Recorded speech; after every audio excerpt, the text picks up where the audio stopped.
London, November 1851.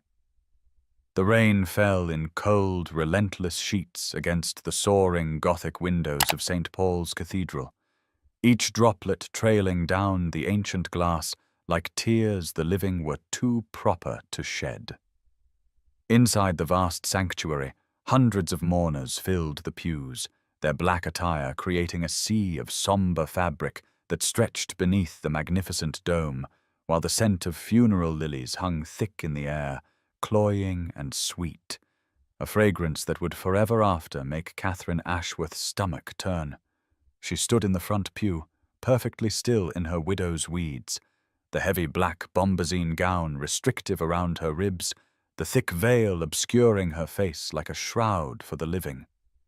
At 28 years of age, Catherine presented the very picture of grieving propriety.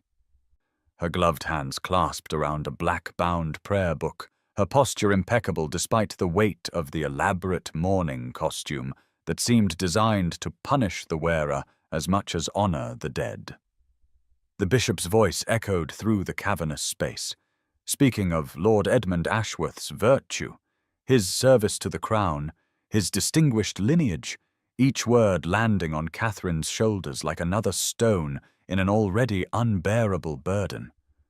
She had stood thus for over an hour, listening to lies elevated to eulogy, watching as London's elite paid their respects to a man they privately knew to be a scoundrel, all while maintaining the elaborate fiction that society demanded. The grey November light filtered through the stained glass windows, casting muted colours across the cold marble floor. Blues and reds and golds that seemed drained of all vibrancy, as lifeless as the man in the ornate casket before the altar. Catherine's eyes remained fixed on that casket, constructed of the finest mahogany with silver handles, a monument to wealth and status that Edmund had never truly possessed, having gambled away most of his inheritance before their marriage. 5 years, she thought, the words repeating in her mind like a bitter litany. 5 years of waiting for affection that would never come. 5 years of separate bedrooms and cold formality, of hoping that perhaps today he might look at her with something other than vague irritation or complete indifference. 5 years of convincing herself that duty and respectability were sufficient foundations for a marriage, that love was a frivolous notion better suited to novels than to real life among the aristocracy. As the service drew to its conclusion, the mourners rose as one, the rustle of fabric and shuffle of feet creating a sound like wind through dead leaves. Catherine remained standing, her hands trembling slightly against the prayer book, the only outward sign of the turmoil within. It was then, in that moment of transition between ceremony and departure, that she heard the whisper that would shatter what remained of her carefully maintained composure. Lady Pemberton, standing just behind and to the left, leaned toward her companion, her voice low, but not quite low enough. "Poor Mrs. Ashworth," the woman said, her tone dripping with false sympathy. Wearing black for a man who kept a mistress in Chelsea the entire 5 years of their marriage there. At least she's finally free of the humiliation. The words struck Catherine like a physical blow, stealing the breath from her lungs. She stood frozen, her fingers tightening convulsively around the prayer book until the leather binding creaked in protest. The mistress in Chelsea. 5 years, the entire duration of their marriage. Somewhere in the rational part of her mind, Catherine understood that she had known, or at least suspected, that Edmund's frequent absences and complete disinterest in her company meant he was finding companionship elsewhere. But to hear it stated so baldly, to realize that all of London society knew, that they had known all along and pitied her, or worse, laughed at her behind their fans and over their tea, that knowledge crashed over her like a wave of ice water. Lady Pemberton and her companion moved away, continuing their progress down the aisle, leaving Catherine standing alone in her pew, surrounded by hundreds of people yet more isolated than she had ever been. The cathedral seemed to press in around her, the magnificent architecture suddenly oppressive, the soaring dome and ornate decorations a cage dressed in beauty. She forced herself to breathe, to maintain the composure that had been drilled into her since childhood, the unwavering dignity expected of a woman of her station. Her father-in-law, Lord Thomas Ashworth, appeared at her elbow, his weathered face composed in what might have been mistaken for grief by those who did not know him. He took her arm with practiced gentleness, the gesture one of support, but also of possession, a reminder that even in widowhood she remained bound to the Ashworth name. And "You performed your duty admirably, Catherine," he said, his voice pitched low for her ears alone. "The Ashworth name remains untarnished thanks to your discretion." She looked up at him, seeing in his pale blue eyes the same calculation that had characterized his son, the same ability to view people as assets or liabilities rather than human beings deserving of consideration. He knew, she realized with another jolt of understanding. He had always known about the mistress, about Edmund's neglect, about the hollow mockery of their marriage. And he approved, as long as she had maintained appearances, as long as she had played her assigned role without complaint or scandal. "Catherine," he said again, his grip on her arm tightening slightly. "The carriage is waiting. We must lead the procession to the cemetery." She nodded mutely, allowing herself to be guided down the aisle, past the rows of mourners who watched with expressions ranging from genuine sympathy to avid curiosity to barely concealed satisfaction at witnessing her humiliation. As they emerged into the cold November rain, Catherine lifted her face slightly, letting the icy drops strike her veil, wanting to feel something other than the numbness that had settled over her like a second shroud. The carriage that would carry her to the cemetery loomed before her, black and imposing, drawn by horses with black plumes nodding from their heads.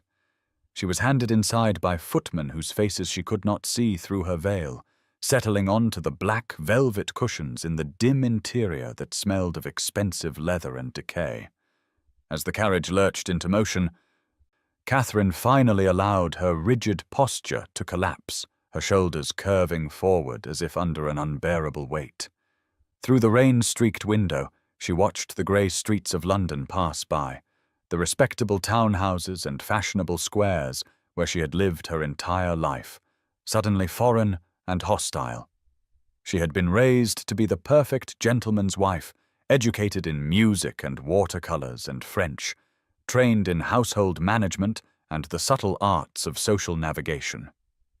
She had entered her marriage with Edmund Ashworth, believing that affection might grow between them, that respect and companionship would develop over time.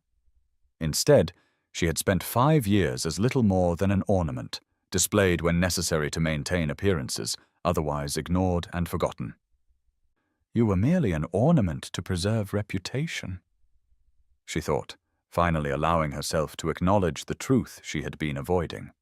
A convenient fiction to maintain the illusion of respectability, while Edmund pursued his own pleasures elsewhere.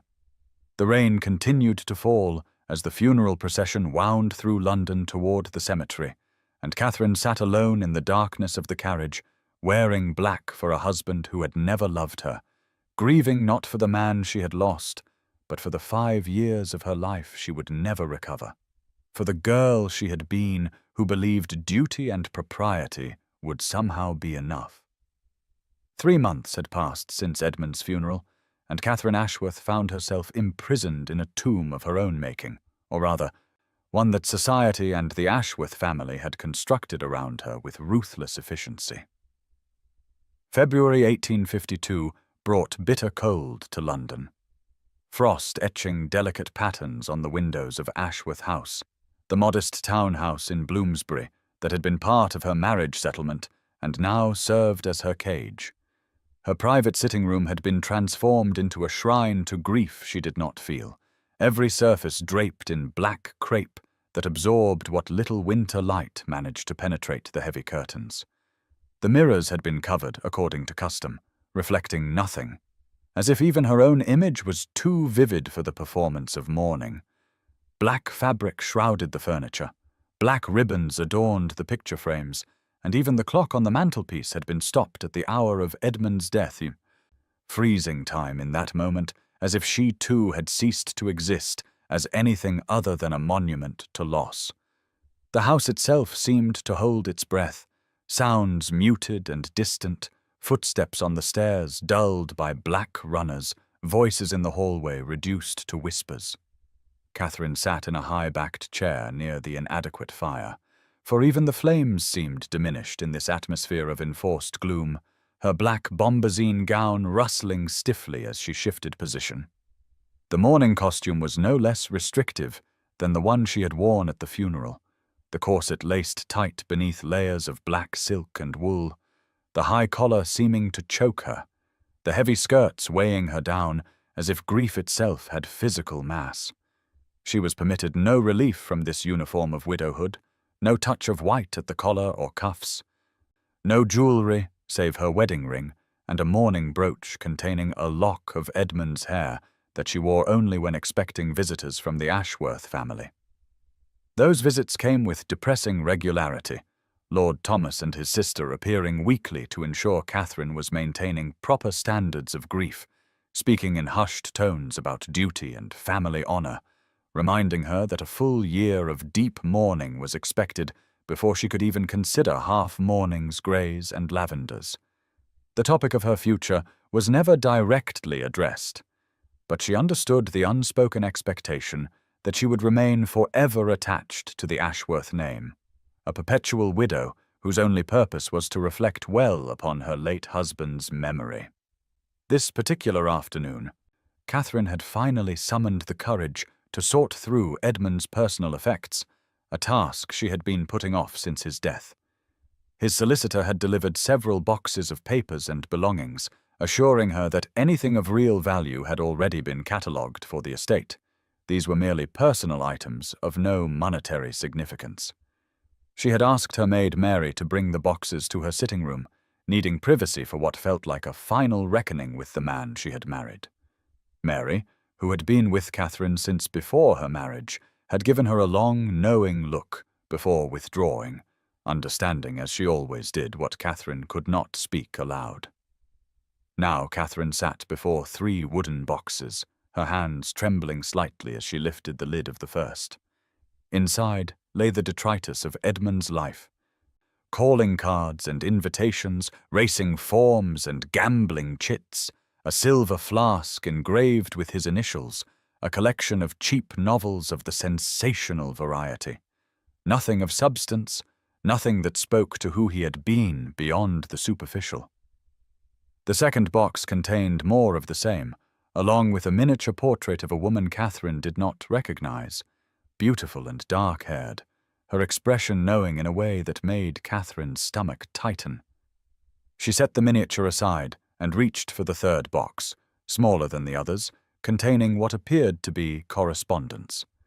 The letters were tied with a faded blue ribbon, incongruous against all the black surrounding her, and as Catherine untied the bundle with fingers gone numb from more than just the cold, she recognized Edmund's handwriting on the envelopes. They were addressed to a Mrs. Arabella Norton at a residence in Chelsea, and even before Catherine opened the first letter, she knew with terrible certainty what she would find. The letters spanned the entire 5 years of their marriage, beginning just weeks after their wedding and continuing almost until Edmund's death. Catherine read them in chronological order, her expression frozen, her body very still, as Edmund's voice spoke to her from beyond the grave with more honesty than he had ever shown her in life. To his mistress, he was witty and passionate, writing of his devotion and desire, of the tedium of his obligations and his longing to be free of them. In one letter dated shortly after their marriage, he wrote with casual cruelty, "The Ashworth girl has a comfortable portion and asks no questions. She'll serve the purpose well enough. Her £10,000 will settle the worst of my debts and keep my father from disinheriting me entirely. As for affection, well, that's what I have you for, my darling Bella." Catherine read the words 3 times, needing to be certain she had not misunderstood, though their meaning was brutally clear. £10,000. That was what she had been worth to Edmund, the inheritance from her mother that had passed to her husband upon their marriage. She had known the money was part of the arrangement, of course. Marriage among their class was always partly financial, but she had believed there was at least some regard, some foundation beyond mere transaction. Now she understood that even that small dignity had been a delusion. She had been purchased to pay gambling debts. Selected not for any quality of character or person, but simply because her portion was sufficient and her nature compliant. The subsequent letters painted an even bleaker picture, Edmund writing to his mistress about the boring necessity of occasionally dining with his wife, of keeping up appearances for society and his father, of his relief that Catherine never demanded anything of him beyond basic courtesy. He joked about her earnest attempts to please him in the early months of their marriage, her careful management of his household, her quiet presence at social functions. To Arabella Norton, Edmund presented Catherine as a convenient fiction, a role being played, not a real woman with thoughts and feelings and hopes that he was systematically destroying through his indifference. When Catherine finally set down the last letter, the winter afternoon had faded into evening. The fire had burned low, and her hands were shaking so badly that the papers rustled like autumn leaves. She sat in the gathering darkness, surrounded by the suffocating black crepe and the evidence of her husband's betrayal, feeling something shift inside her chest. It was not the sharp pain of fresh heartbreak, for she realized she had not loved Edmund enough for his faithlessness to truly wound her heart. Instead, it was a slower, colder understanding, a recognition that she had spent 5 years of her life playing a part in someone else's fiction, that she had subordinated her own desires and dreams to a marriage that had been nothing but a financial transaction dressed in the trappings of respectability. Catherine stood abruptly, moving to the window and pulling back the heavy curtain to look out at the street below. Gaslight flickered in the February dusk, illuminating the respectable facades of neighboring houses, behind whose windows other lives were being lived, other dramas playing out. She lifted her left hand, looking at the gold wedding band that had encircled her finger for 5 years, leaving a pale stripe on her skin where the metal had blocked the sun. For a long moment she simply stared at it, this symbol of a bond that had never truly existed.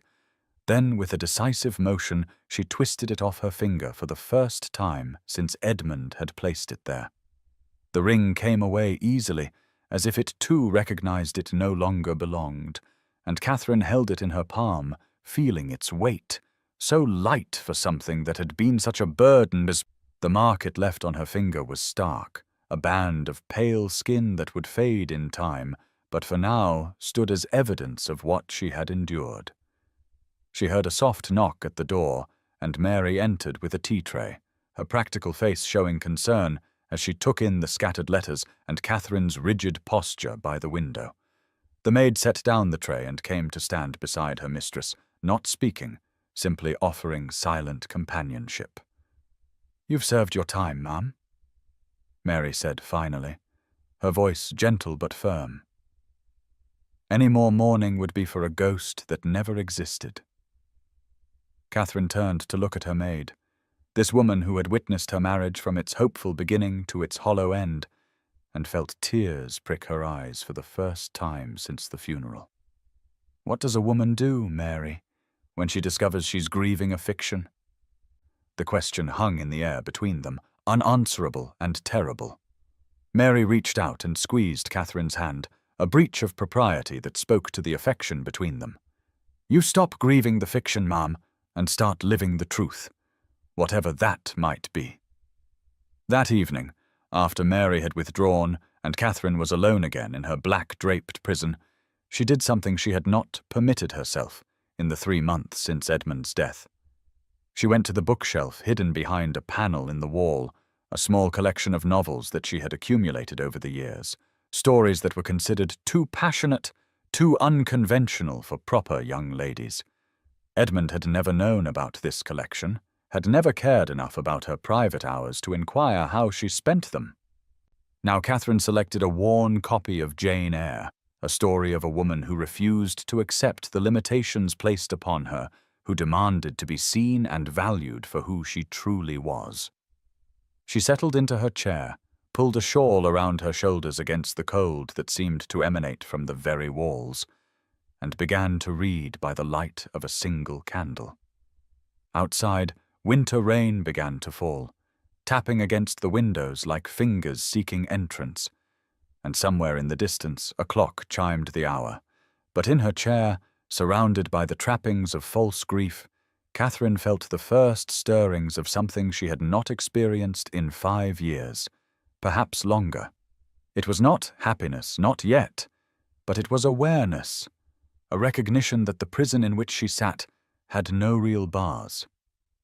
That the mourning she performed was for a marriage that had never deserved her loyalty, that somewhere beyond these black-draped walls was a life she had not yet imagined, waiting for a woman brave enough to claim it. Late March brought the first tentative signs of spring to London, though winter seemed reluctant to relinquish its hold entirely. And on this particular afternoon, Catherine found herself walking through Hyde Park in defiance of every expectation placed upon her. The expedition had not been planned, rather it had been born of desperation after yet the stifling visit from Lord Thomas Ashworth, who had spent an hour lecturing her on the impropriety of being seen in public during deep mourning, all while sitting in her black-draped sitting room and consuming her tea and cakes with evident satisfaction. After his departure, Catherine had felt the walls closing in, the black crepe seeming to tighten around her like grave clothes, and she had announced to a startled Mary that she required fresh air immediately. Propriety be damned. Now she walked along the gravelled paths of the park, still dressed in her widow's weeds, but with her veil thrown back so she might actually see the world around her, and what she saw was revelation. Spring was arriving despite the lingering cold, despite the grey skies and occasional spits of rain that characterized an English March. Crocuses pushed through the hard earth in defiant clusters of purple and gold and white, their delicate petals brave against the possibility of frost. Early daffodils nodded in the breeze, and the trees showed the first hint of green buds on branches that had been bare and black throughout the long winter.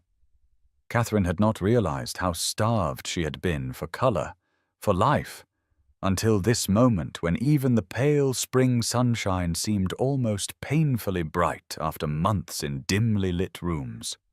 The park was not crowded at this hour, too early for the fashionable promenade, but late enough that nursemaids with their charges had begun to appear, and Catherine found herself gravitating toward the quieter paths near the Serpentine, where she might walk without attracting undue attention. Her black attire drew occasional glances from passers-by, some sympathetic, others merely curious, but most people had the grace to look away and allow her the privacy of her grief, real or performed. She had been walking for perhaps 20 minutes when she saw him, a tall figure in dark clothing standing before a wooden bench that overlooked a small ornamental pond. From a distance she could not make out his features, but something in his posture suggested solemnity, a stillness that spoke of private ritual. Catherine slowed her pace, not wishing to intrude, and was about to turn down another path when she saw him place something on the bench, a splash of vivid color that drew her eye even from yards away. Red roses, a dozen of them at least, their petals brilliant against the weathered wood of the bench and the grey-green backdrop of the park. The man stood for a moment longer, his head bowed as if in prayer or remembrance, then turned and walked away with long, purposeful strides, moving in the opposite direction from where Catherine stood. She remained motionless, watching his retreating figure, something about the gesture he had just performed touching a place in her chest that had been numb for months.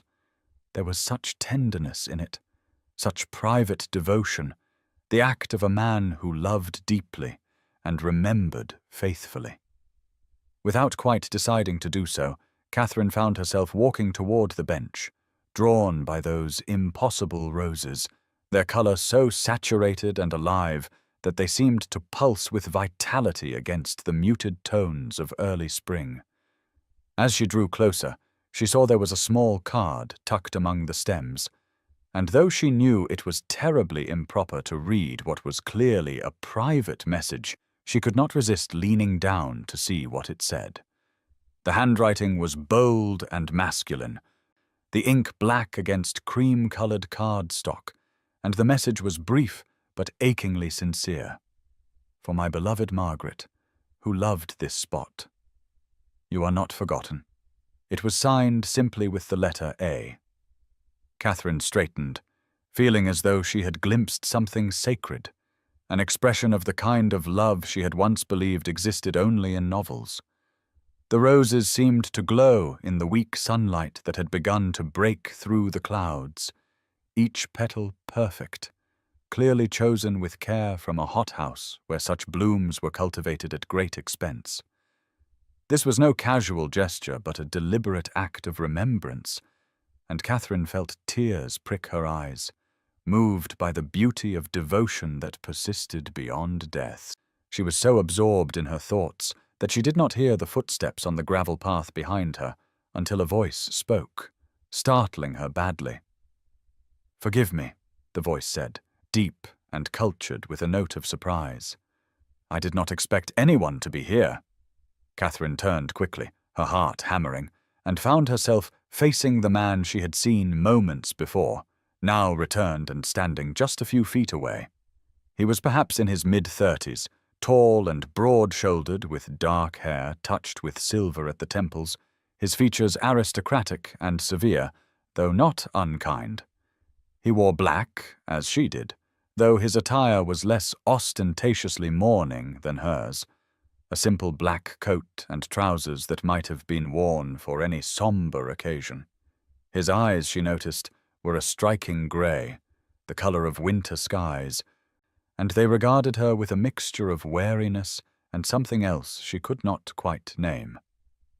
"I apologize," Catherine said quickly, taking a step back from the bench and the roses. "I should not have intruded. I was merely walking, and saw the flowers, and they were so beautiful that I—" She trailed off, aware that she was babbling, that her cheeks were flushing with embarrassment at being caught reading his private message.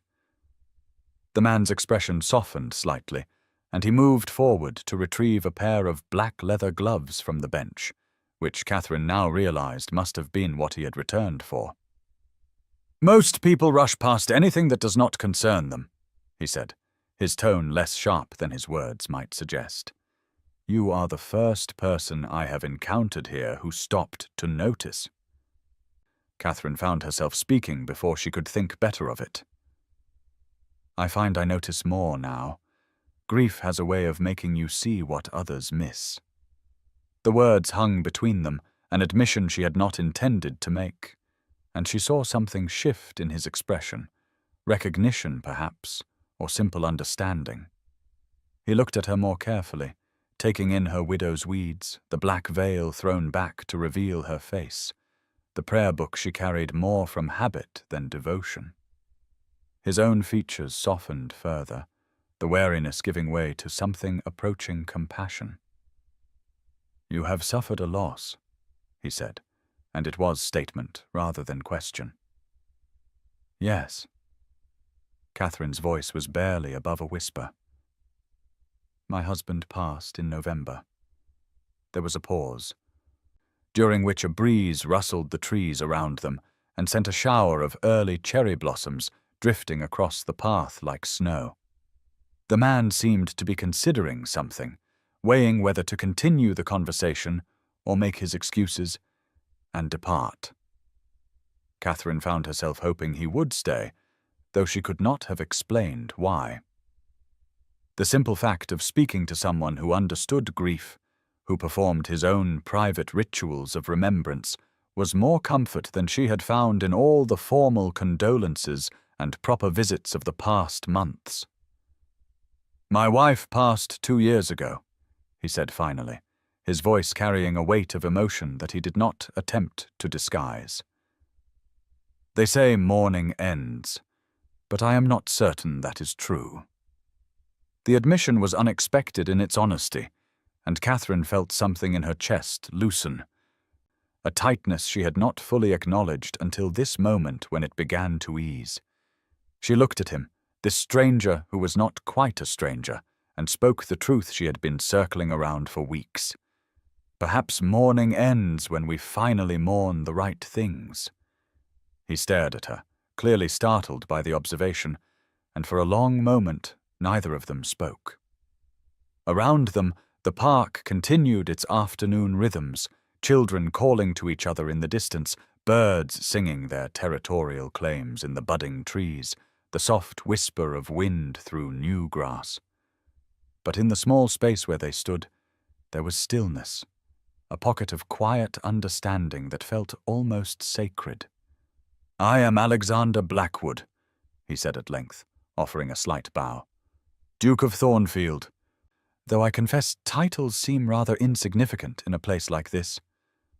"Catherine Ashworth," she replied, dropping into a curtsy that felt ridiculous in its formality, given the intimacy of the conversation they had just shared. "Though I suppose I should say the widow of Lord Edmund Ashworth, as that seems to be my primary identity at present." A hint of a smile touched Alexander's mouth, the expression transforming his severe features into something approaching warmth. "Identity is a curious thing in grief, is it not? We become defined by our loss rather than by ourselves."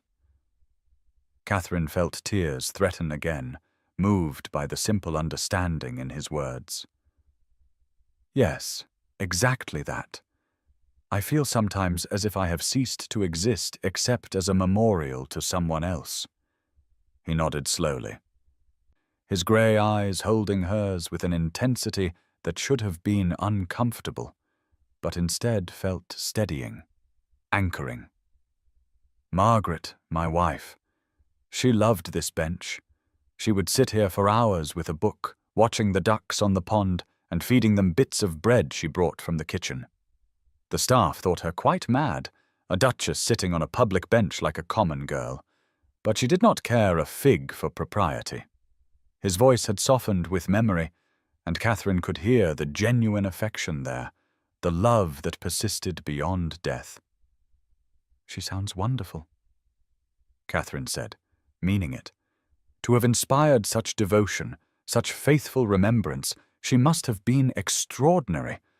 She was, Alexander agreed simply, then seemed to shake himself slightly, as if remembering where he was and to whom he was speaking. "But I am keeping you from your walk, Mrs. Ashworth. Forgive me for imposing on your time." "Not at all," Catherine said quickly, surprising herself with her vehemence. "That is, I have found this conversation more sustaining than any I have had in months. There is such relief in speaking honestly rather than performing the expected platitudes." Alexander's expression grew thoughtful as he studied her face, and Catherine felt seen in a way she had not experienced since before her marriage. Perhaps never. "You understand," he said softly. "So few people do. They expect grief to be tidy, to follow prescribed forms and timelines. But it is messy and complicated, and often contradictory." "Yes," Catherine breathed, feeling as though he had articulated something she had not been able to name. "Exactly, yes." They stood for a moment longer, the red roses brilliant between them, a reminder of the love that had brought Alexander to this spot, and the loneliness that had driven Catherine to walk through the park in defiance of convention. The weak sunlight strengthened slightly, gilding the scene with pale gold, and Catherine felt something she had not experienced in years. Not happiness precisely, but possibility, the sense that the world might hold more than she had allowed herself to imagine. "I walk here most afternoons," Alexander said, his tone casual but his eyes intent. "Weather permitting. If you should happen to pass this way again, I would not be averse to further conversation." Catherine felt her heart lift in a way that was both thrilling and terrifying. "I often walk in the afternoons myself," she replied, matching his careful tone. "It would be pleasant to have company, should our paths happen to cross." They parted then with formal bows and curtsies that belied the connection that had formed between them, and Catherine continued her walk through the park with steps that felt lighter than they had in months. When she glanced back once, she saw Alexander still standing by the bench, the red roses vivid against his dark clothing, watching her retreating figure with an expression she could not quite read. That night, lying in her bed in the black-draped house, Catherine found herself thinking not of Edmund and his betrayals, but of a man who brought roses to a park bench, who spoke of grief with honesty and understanding, who had looked at her and seen not a convenient fiction, but a real woman worthy of genuine conversation, and for the first time since November, she fell asleep with something very much like hope warming her chest. April arrived with a flourish of warmth and colour that seemed to mock the rigid strictures of mourning, and Catherine found herself returning to Hyde Park with a frequency that would have scandalized Lord Thomas Ashworth had he known, which he did not, for she had become adept at evading the watchful eyes of those who sought to keep her confined to her black-draped prison. The first few encounters with Alexander Blackwood were carefully orchestrated to appear accidental, both of them maintaining the fiction that they simply happened to walk in the park at the same hour each afternoon, that their meetings by the bench with its memorial roses were mere coincidence rather than deliberate arrangement. But by the third week of April, they had abandoned the pretense, acknowledging openly that they sought each other's company, and finding in that honesty a freedom neither had experienced in years. Alexander was unlike any man Catherine had known, certainly nothing like Edmund, with his careless charm and underlying indifference, nor like the other gentlemen of her acquaintance, who treated women as decorative creatures to be admired but never truly engaged. When Alexander asked her opinion on a matter, he listened to her answer with genuine attention, his grey eyes focused on her face as if her thoughts had real value. They discussed books and politics, art and philosophy, ranging across subjects that Catherine had been taught were unsuitable for mixed company, but which Alexander introduced with the easy assumption that her mind was equal to his own. He told her about his estates in Northumberland, about the challenges of agricultural reform and the responsibilities of his seat in the House of Lords, speaking to her not as a pretty audience, but as an intellectual equal whose perspective he actively sought. In turn, Catherine found herself speaking more freely than she had in years, perhaps ever, articulating opinions she had kept hidden even from herself during her marriage, when silence and compliance had been her only shields. One afternoon in late April, as they walked together through the park under skies that threatened rain, Alexander asked the question Catherine had been both dreading and expecting. "You do not speak of your husband the way most widows do," he said, his tone careful but direct. "Were you content in your marriage, Mrs. Ashworth?" Catherine felt her step falter, and for a moment she considered offering the expected platitude, the fiction of satisfied duty that society demanded. But something in Alexander's expression, open and without judgment, made her choose truth instead. "I was dutiful," she said slowly, testing the words even as she spoke them. "I believed that would be sufficient. I was wrong." Alexander nodded thoughtfully, not pressing for elaboration, and Catherine felt a rush of gratitude for his restraint. After a pause, he spoke again, his voice carrying a weight of its own revelation. "Margaret and I were genuinely happy. I thought I would never feel joy again after she passed. Yet somehow in your company I find myself less burdened." The admission hung between them, significant in its vulnerability, and Catherine felt her heart constrict with an emotion she could not quite name. It was pleasure at being valued, certainly, but also a sharp awareness of the difference between her experience of marriage and his. Alexander had loved his wife deeply, mourned her truly, while Catherine wore the costume of grief for a man who had regarded her as little more than a financial convenience. The contrast should have made her feel diminished. Yet somehow Alexander's honesty elevated rather than cheapened her own experience, validating her right to complex feelings about Edmund's death. "Is it wrong?" she asked quietly. "To be glad one's cage door has opened, even if the reason is tragic?" Alexander stopped walking and turned to face her fully, his expression grave but kind. "I think it would be wrong to pretend feelings you do not have," he said. "Honesty, even uncomfortable honesty, has more value than performed sentiment." His words released something in Catherine's chest, a knot of guilt she had been carrying since the funeral, and she felt tears prick her eyes even as she smiled. "Thank you," she whispered. "You cannot know how much I needed to hear that." As April gave way to May, their friendship deepened and expanded beyond the park. Alexander invited Catherine to accompany him to the British Museum, where they spent an entire afternoon examining the Elgin marbles and debating the ethics of their acquisition, Catherine arguing passionately that beauty did not justify theft, while Alexander played devil's advocate with evident enjoyment of her spirited defense. He introduced her to his favorite bookshop on Charing Cross Road, a cramped establishment that smelled of leather and old paper, where the proprietor knew him by name and seemed unsurprised when the Duke spent over an hour helping Catherine select volumes of poetry and philosophy, insisting on purchasing them for her over her protests. Most significantly, he invited her to take tea with his sister, Lady Helena Pritchard, at her home in Belgravia. A gesture that signaled his friendship with Catherine was not something he felt obliged to hide from his family.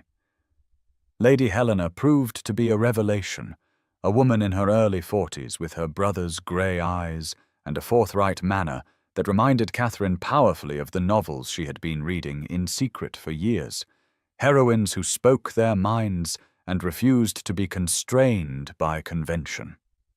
Over tea and delicate cakes, Helena asked Catherine direct questions about her interests and opinions, responding to her answers with enthusiastic agreement or spirited disagreement, but always with respect for Catherine's right to hold her own views.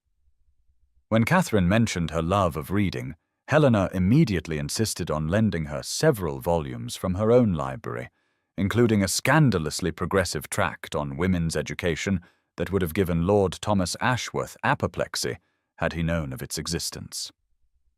"My brother tells me you have a fine mind," Helena said as Catherine prepared to depart, her eyes twinkling with warmth. "I am delighted to discover he has not exaggerated.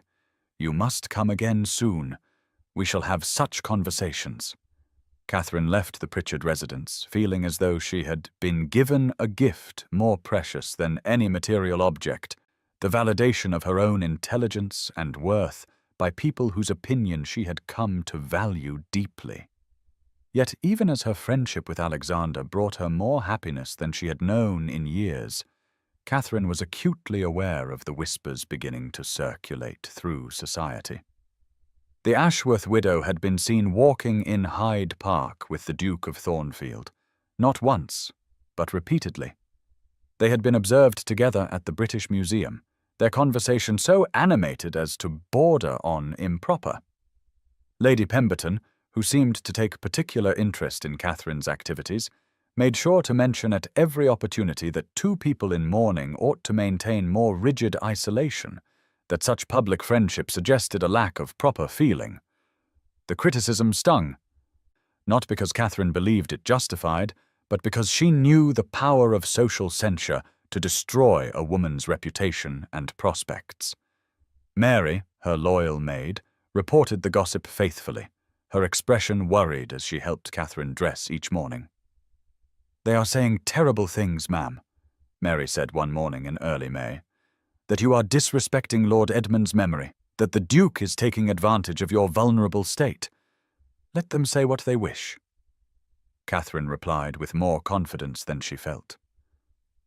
"I have worn black for a man who never valued me.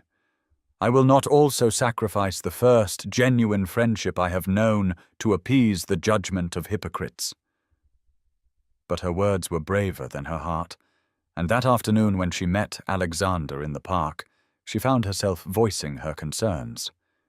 He listened carefully as she explained the whispers, the warnings from Mary, the subtle cut she had received from an acquaintance who had once been cordial. When she finished, Alexander was quiet for a long moment, his expression troubled. "I would not have your reputation damaged for the world," he said finally. "If our friendship causes you harm, perhaps we should." "No," Catherine interrupted, surprising herself with her vehemence. "Please, I cannot bear the thought of returning to that suffocating isolation. Your friendship has been the only light in months of darkness." Alexander's face softened, and he reached out as if to take her hand before remembering propriety and letting his arm fall. "Then we shall be more discreet," he said. "But I will not give up your company, Catherine, not unless you ask it of me directly." The use of her given name, which had become natural between them over the past weeks, sent a flutter through her chest. She looked at him, this man who had entered her life so unexpectedly, who had shown her what it meant to be valued and respected, and felt something shift inside her, a recognition she was not quite ready to name. "I do not ask it," she said softly. "I could never ask it." It was shortly after this conversation that Catherine made her first small rebellion against the strictures of mourning. She instructed Mary to put away the full black bombazine gowns and bring out dresses of dark grey silk, still sombre and respectful, but no longer the absolute black that society demanded. The change was subtle, but Mary's eyes widened with approval as she helped Catherine into the grey gown, and when Catherine looked at herself in the mirror, finally uncovered now that she had decided propriety could be moderately damned, she saw a woman beginning to emerge from shadow. When she appeared at the park that afternoon, Alexander's expression told her he noticed immediately. "Grey suits you," he said simply, but the warmth in his eyes conveyed more than his words. "It feels like rebellion," Catherine admitted. "Dangerous and exhilarating in equal measure." "Good," Alexander replied. "You have been confined too long." As May progressed and spring reached its full glory, Catherine found herself laughing more freely, speaking more boldly, existing more fully than she had in the entirety of her marriage. She and Alexander established a rhythm to their meetings, afternoons in the park when weather permitted, visits to museums and galleries, occasional tea with Helena, who had become a friend in her own right. They spoke of everything and nothing, sharing childhood memories and adult disappointments, debating the merits of various poets and the deficiencies of Parliament, falling into comfortable silences that felt as intimate as conversation. Alexander told her about Margaret, about their courtship and marriage, and Catherine listened without the jealousy she might have expected, finding instead a deep appreciation for the love he described. Margaret had been vivacious and bold, passionate about causes from abolition to education reform, unafraid to use her position as Duchess to advance her beliefs. "She sounds extraordinary," Catherine said one afternoon, as they sat on the bench that had been Margaret's favourite spot. "You must miss her terribly." "I do," Alexander agreed, his voice carrying the weight of honest grief. "But I am learning that missing someone and moving forward need not be mutually exclusive. For weeks I felt guilty for enjoying our conversations, as if finding pleasure in your company was somehow a betrayal of Margaret's memory." "And now?" Catherine prompted gently. "Now I believe Margaret would have liked you tremendously," Alexander said, turning to look at Catherine with an expression of such warmth that it stole her breath. She always said I needed someone who would challenge my assumptions and refuse to let me become pompous. You do both with remarkable frequency. Catherine felt heat rise to her cheeks, pleasure and something deeper warming her from within. I have learned that you respond well to challenge, Your Grace. She used his title teasingly, as had become their habit when the conversation grew too serious or too intimate. Alexander, he corrected automatically, though they both knew she would continue to alternate between his title and given name as suited her mood.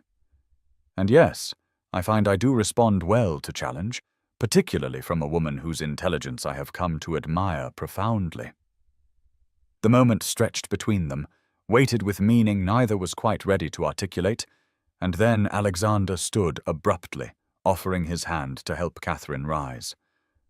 "Walk with me," he said. "There is something I wish to show you." He led her to a section of the park she had not visited before, where a small rose garden was beginning to bloom, early varieties opening their petals to the May sunshine. The colors were extraordinary after months of black and gray and muted tones, reds and pinks and whites and yellows, each bloom perfect and impossibly vivid. Catherine stopped at the entrance to the garden, overwhelmed by the sheer abundance of beauty, and felt tears slip down her cheeks before she could prevent them. "I have not allowed myself to see color," she said, her voice breaking. "I did not realize how starved I was for it." Alexander stood beside her, not touching but close enough that she could feel the warmth of his presence. "We deny ourselves so much in the name of duty and propriety," he said quietly. "Sometimes we forget that life continues, that beauty persists, that we are permitted to experience joy, even in grief." Catherine turned to him, this man who had brought color back into her gray world, who had reminded her that she was more than a convenient fiction or a memorial to someone else's life. "Thank you," she said, meaning it for so much more than just the roses. For the first time in years, Catherine Ashworth felt fully alive, awake to possibility and open to whatever might come, even as she knew that the path forward was fraught with complication and risk, even as society's whispers grew louder and her own heart grew more entangled with a man who still loved the wife he had lost. She could not bring herself to retreat back into the safety of isolation, for she had tasted friendship and intellectual communion and the heady pleasure of being truly seen, and she would not willingly return to the darkness, whatever the cost. Late May brought unseasonably warm weather to London, the kind of heavy heat that made the city feel languid and drowsy, and it was on such an afternoon that Alexander extended an invitation that would alter the careful equilibrium Catherine had established over the past weeks. They were walking through the park, Catherine in a gown of deep charcoal grey that represented another small step away from full mourning, when Alexander mentioned almost casually that he would be honored if she would visit his London residence, that there was something he wished to show her, something important. The invitation was significant in ways that required no explanation, for a widow visiting a widower's private home went well beyond the bounds of their already questionable friendship, but Catherine found herself accepting before she could consider the implications, drawn by the obvious importance Alexander placed on whatever he wished to share.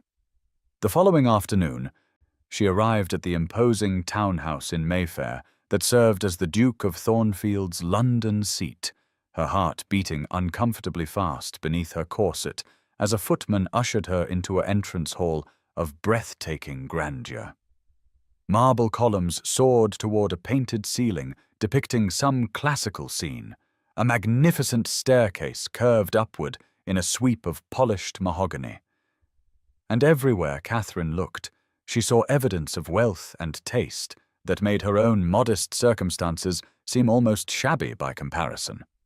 Alexander appeared at the top of the stairs, descending with the easy grace of a man completely comfortable in such surroundings, and his smile when he saw her was warm enough to ease some of her nervousness. "Thank you for coming," he said, taking her hand in greeting and holding it perhaps a moment longer than strictly necessary. "I know this is somewhat irregular, but I wanted you to see this in private, without the eyes of society watching and judging." He led her up the grand staircase and along a corridor hung with family portraits, generations of Blackwoods staring down with expressions ranging from stern disapproval to benign interest, until they reached a door at the far end of the hallway. Alexander paused before opening it, his hand on the ornate handle, and Catherine saw something flicker across his face that might have been uncertainty or perhaps pain. "This was Margaret's favorite room," he said quietly. "I have kept it much as she left it. It seemed important, somehow, to preserve what she loved." He opened the door and Catherine stepped into a space that stole her breath, not with its grandeur, though it was certainly grand, but with its beauty and the overwhelming sense of presence that seemed to permeate every surface. The gallery, for such it clearly was, stretched the length of the townhouse, its walls covered in silk of deep blue-green that caught the afternoon light streaming through tall windows overlooking the gardens below. Paintings hung in careful arrangement, not the formal portraits one might expect, but rather a collection that spoke of personal passion and refined taste, landscapes and still lifes, classical scenes and contemporary works, each piece clearly chosen for its own merit rather than to impress visitors. Sculptures occupied pedestals placed at intervals along the room, busts of philosophers and statesmen. A marble Venus that blushed pink in the warm light. But it was the portrait at the far end of the gallery that drew Catherine's eye and held it, a life-sized painting of a woman who could only be Margaret Blackwood, and Catherine felt her steps slow as she approached it, drawn and repelled in equal measure. Margaret had been beautiful, there was no other word for it, though her beauty was of a vibrant, animated sort that the portrait captured imperfectly, suggesting that in life she must have been even more striking. Dark hair fell in artful curls around a face of classical proportions, high cheekbones and full lips curved in a smile that suggested intelligence and humor. But it was her eyes that dominated the portrait, large and dark, and filled with such life that Catherine felt they followed her as she moved closer, assessing her with an intensity that made her want to look away. The artist had captured her in a gown of deep crimson, scandalously bright for a formal portrait, and around her neck was a magnificent ruby necklace that drew the eye to the graceful column of her throat.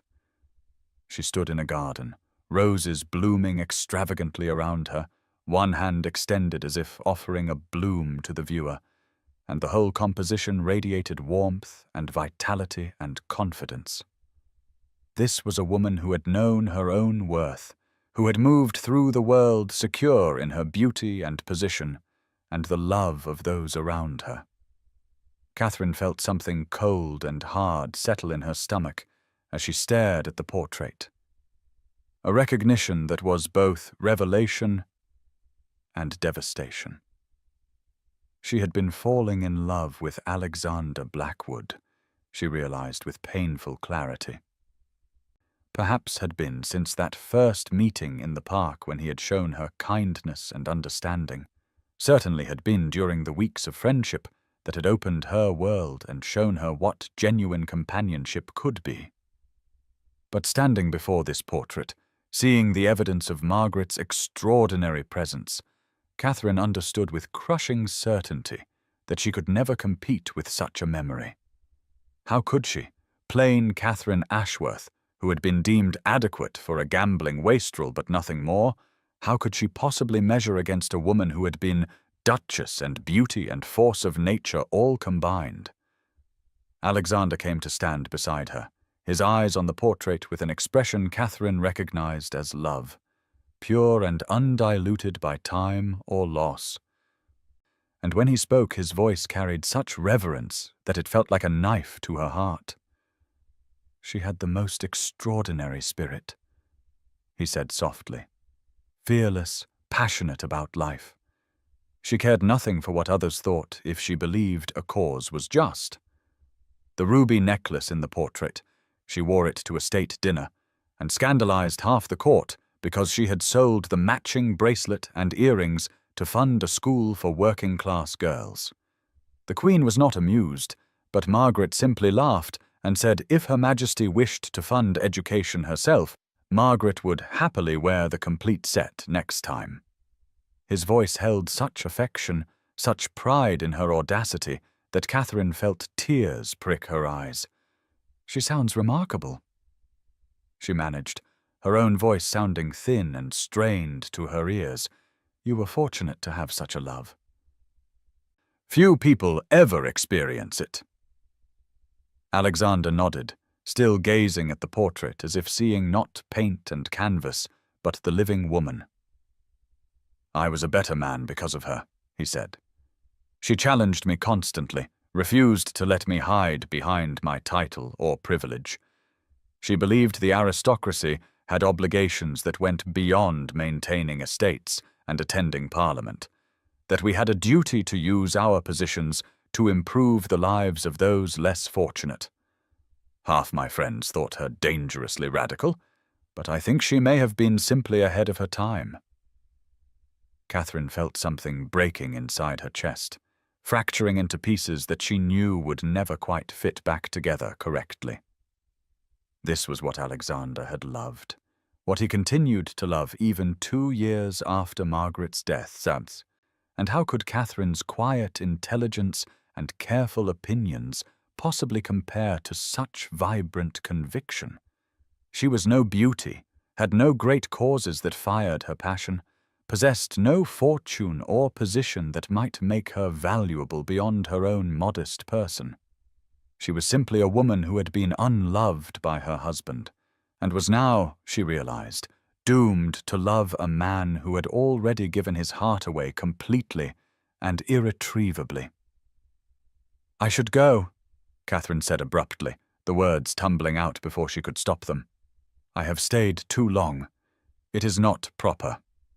Alexander turned to her, confusion evident in his expression, and Catherine saw the moment he registered her distress, though she knew he could not possibly understand its source. "Catherine," he said, reaching out as if to take her hand before stopping himself. "I hope I have not upset you by bringing you here. I wanted you to see this, to understand what Margaret meant to me, to us. I value our friendship immensely, and I thought—" "Friendship." The word landed like a blow, confirmation of what Catherine had already known, but somehow hoped against hope, might not be true. "Of course," she said, forcing her voice to steadiness. "Of course, Your Grace, I am honored by your trust. But truly I must go. My maid will be wondering what has become of me." She was already moving toward the door, desperate to escape before the tears threatening at the corners of her eyes could fall, before Alexander could see just how thoroughly his revelation had devastated her. He followed, his longer stride allowing him to reach the door first, and for a moment they stood too close in the doorway. Close enough that Catherine could see the concern in his grey eyes. Close enough that she could smell the faint scent of sandalwood that clung to his clothing. "Please," he said quietly, "tell me what I have done wrong. How have I distressed you?" "Nothing," Catherine lied, the words scraping her throat raw. "You have done nothing wrong. I am simply tired, and the heat is rather oppressive, and I find I need air. Let me call for my carriage." Alexander offered. "I will escort you home." "No," Catherine said too quickly, too emphatically. "No, I prefer to walk. Please, Your Grace, just let me go." She saw hurt flash across his features at her use of his title, at the formal distance she was deliberately placing between them, but she could not help it. could not bear another moment in this house that was shrine to a woman she could never hope to equal.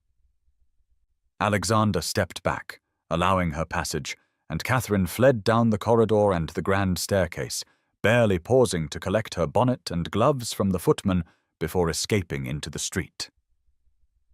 The afternoon heat struck her like a physical force, the air thick and still, carrying the scents of horse manure and coal smoke, and humanity pressed too close together. London in summer with all its glamour stripped away to reveal the grimy reality beneath. Catherine walked blindly, not caring where her feet carried her, only needing distance from that portrait with its knowing eyes and vibrant beauty, from Alexander's reverent voice describing a love so perfect it could never be replicated or replaced. She found herself eventually in a small square, one of those pocket gardens that dotted London's wealthy neighbourhoods, and sank onto a bench beneath a plane tree whose broad leaves provided merciful shade. Only then did she allow the tears to fall, pressing her gloved hands to her face as if she could physically hold back the sobs that tore from her throat.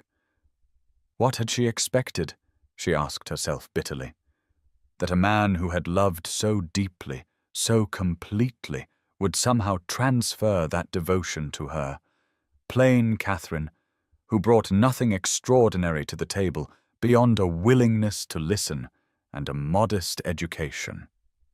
She had been a fool to hope, to imagine that the friendship they shared might develop into something more. Alexander had shown her kindness because he was a kind man, had enjoyed her company because she was presentable and moderately intelligent, but that was all it was and all it could ever be. How could she compete with a ghost, especially a ghost as perfect as Margaret Blackwood had clearly been? The woman in that portrait had been everything Catherine was not, beautiful and bold and passionate, a force of nature who had made the world bend to her vision. Catherine was merely dutiful, quiet, content to read her novels and keep her opinions safely hidden, a woman who had been deemed adequate for a wastrel's purposes, but who had never inspired genuine devotion in anyone. The comparison was not just unfavorable, it was devastating, a reminder that Catherine had always been second choice, second best, the one selected when no better option presented itself.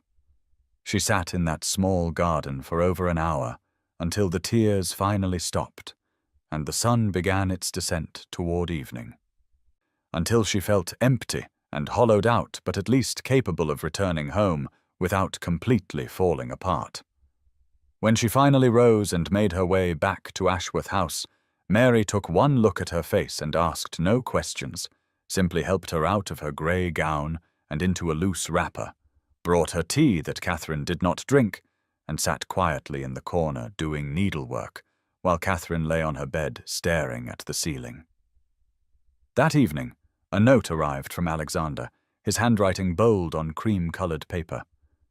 Catherine stared at it for a long moment before opening it, steeling herself for whatever it might contain. The message was brief, but carried a weight of concern that made fresh tears prick at her eyes. "My dear Mrs. Ashworth, I fear I caused you distress this afternoon through my thoughtlessness. Please know that was never my intention. I hold our friendship in the highest regard and would be devastated to think I had damaged it through carelessness. If I have offended you, please grant me the opportunity to apologize properly. I remain, as always, your devoted friend, Alexander Blackwood." Catherine read the note 3 times, each reading making her heart ache more profoundly. Your devoted friend. There it was again, that word that defined the limits of what they could be to each other. She folded the note carefully and placed it in the drawer of her writing desk, where she kept Alexander's previous letters, a small collection of correspondence that she knew she should probably burn but could not bring herself to destroy. She did not reply that evening, nor the next day. Unsure what she could possibly say that would not reveal too much or demand what he could not give.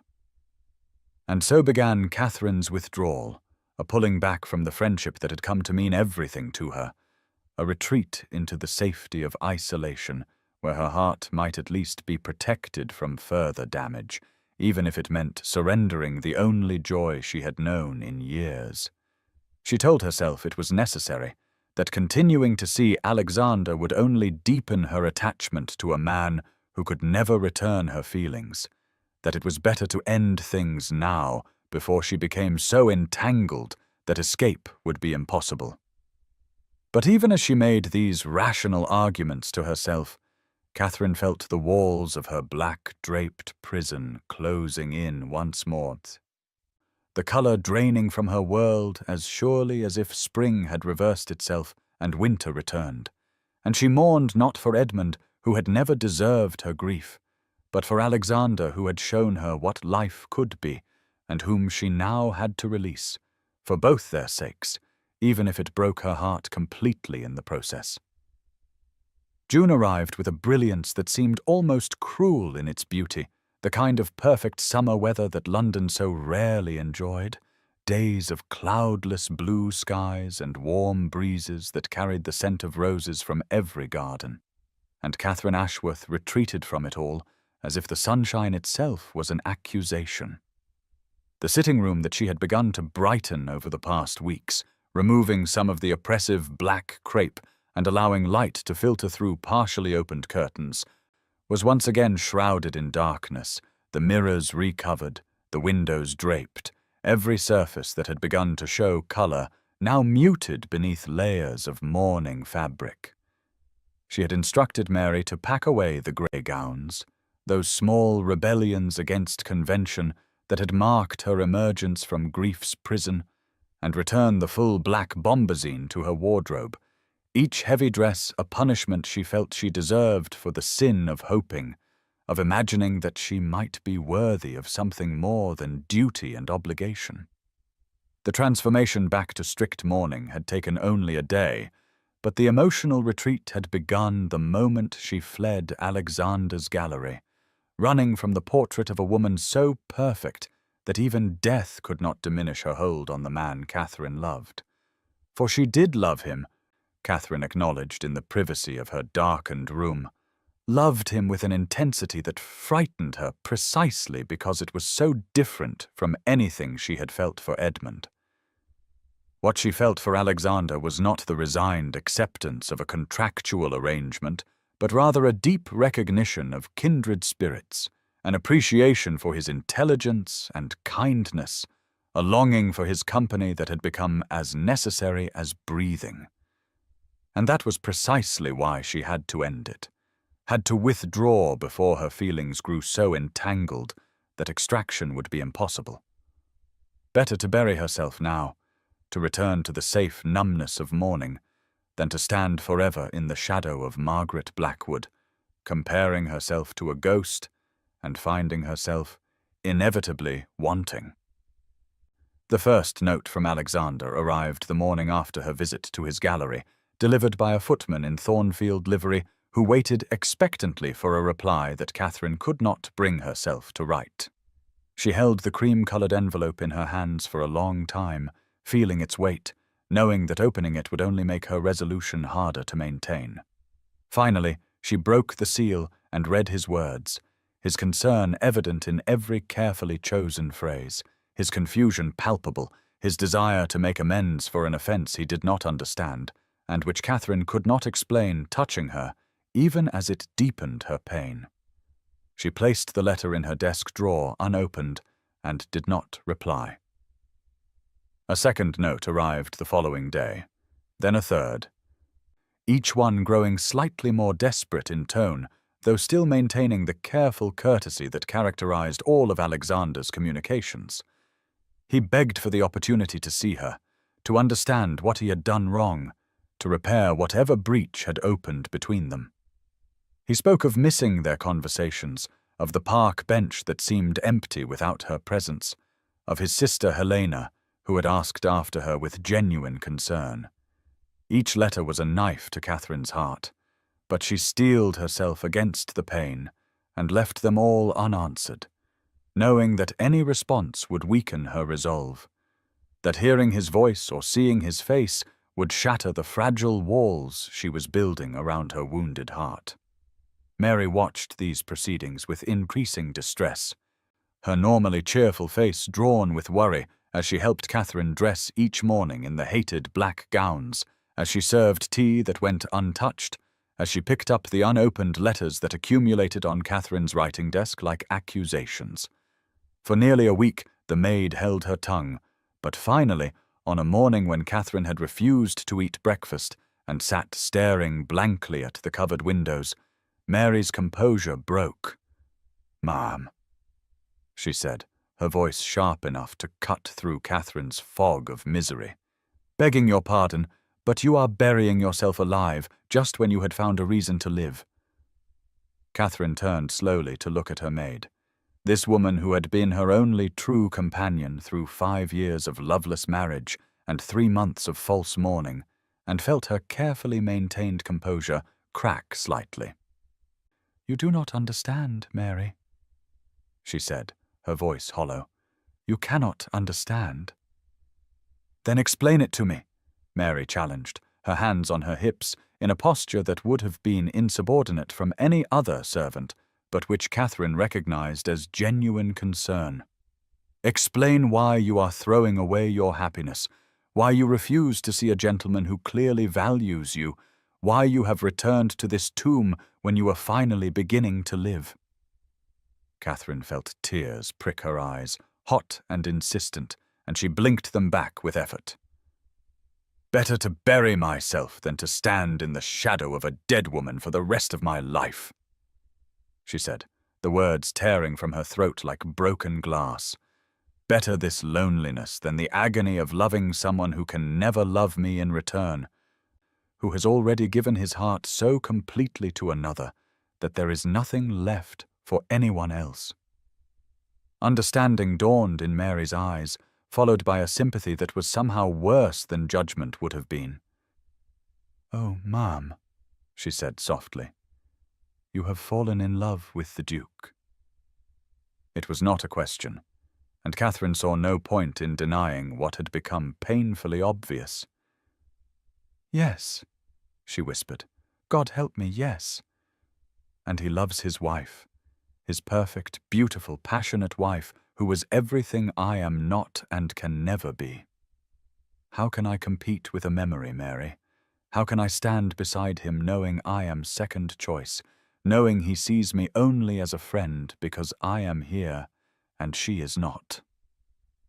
Mary came to kneel beside Catherine's chair, taking her mistress's cold hands in her own warm ones, a breach of propriety that both women ignored. "Did he say that, ma'am?"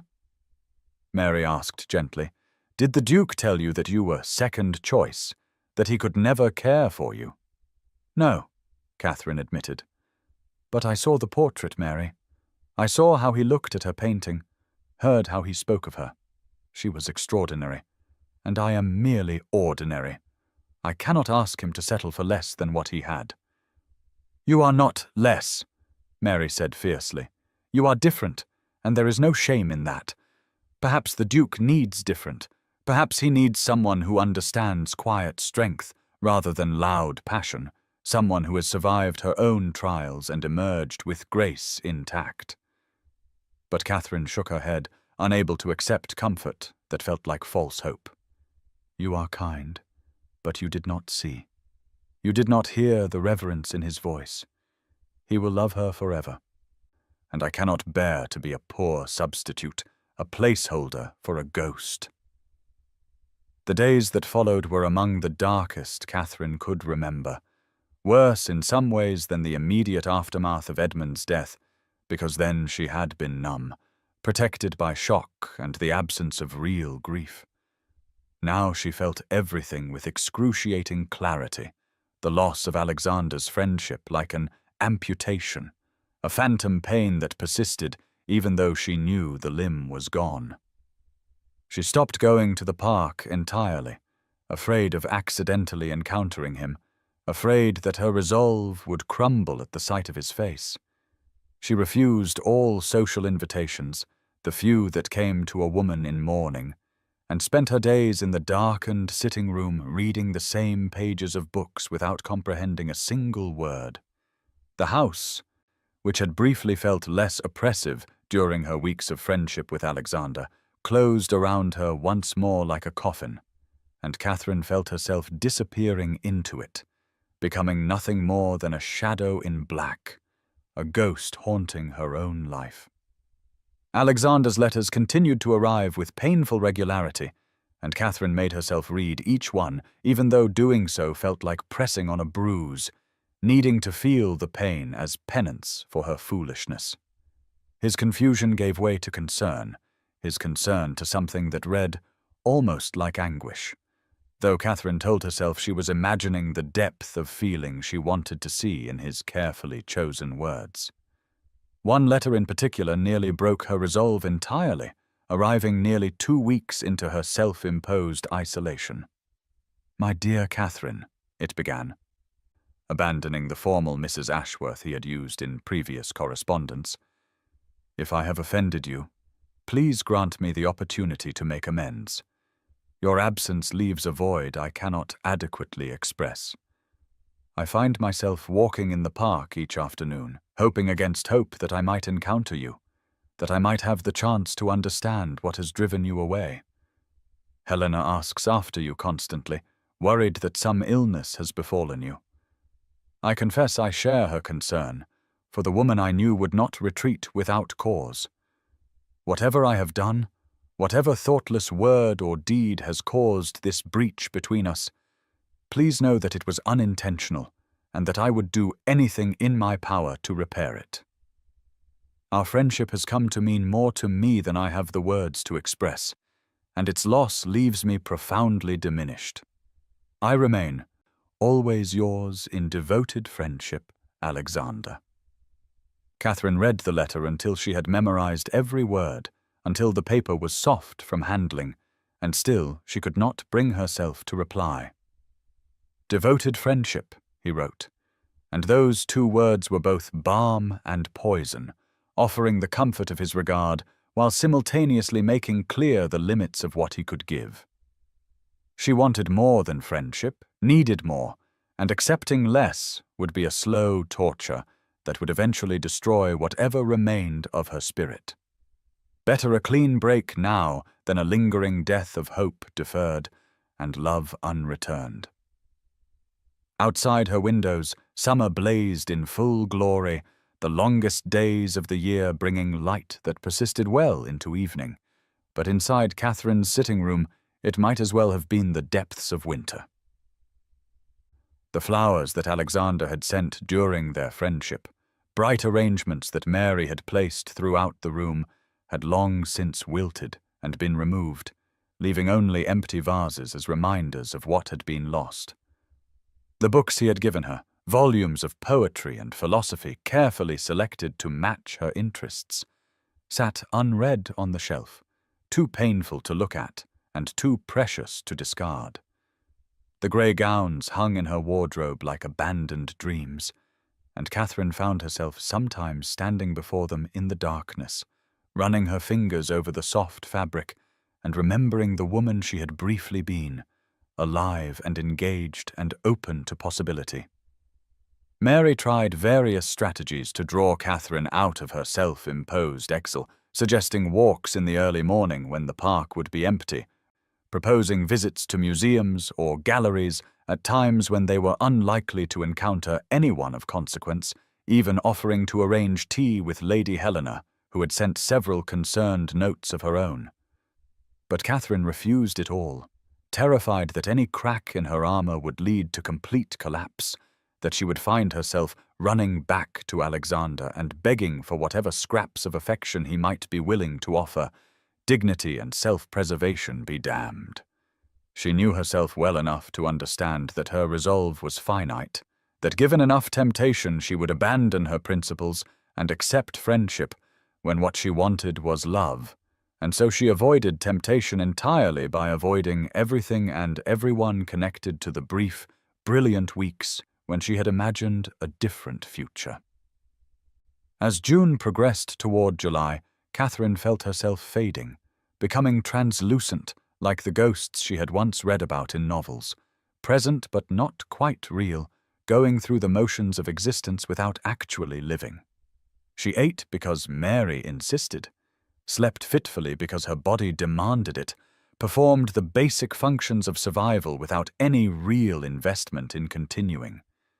It was a kind of death, she recognized, a choosing of safety over vitality, of numbness over pain, and there was a terrible comfort in it, in knowing that if she felt nothing, then nothing could hurt her. But even as she retreated further into her self-constructed tomb, even as she convinced herself that this isolation was necessary and right, Catherine could not quite extinguish the small flame of longing that persisted in her chest, the traitorous hope that whispered, perhaps, that suggested she might be wrong about Alexander's feelings, that reminded her of moments when his eyes had held something more than mere friendship. She crushed that hope ruthlessly each time it emerged, knowing that hope was the most dangerous thing of all, the emotion that could convince her to risk everything and lose it all.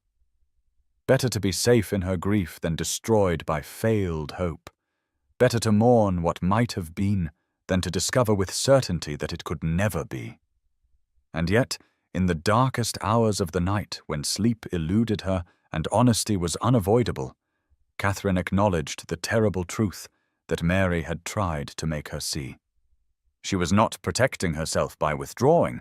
She was simply exchanging one form of suffering for another, trading the risk of rejection for the certainty of loneliness. And while loneliness was familiar and therefore bearable, it was also soul-destroying in its slow, inexorable way.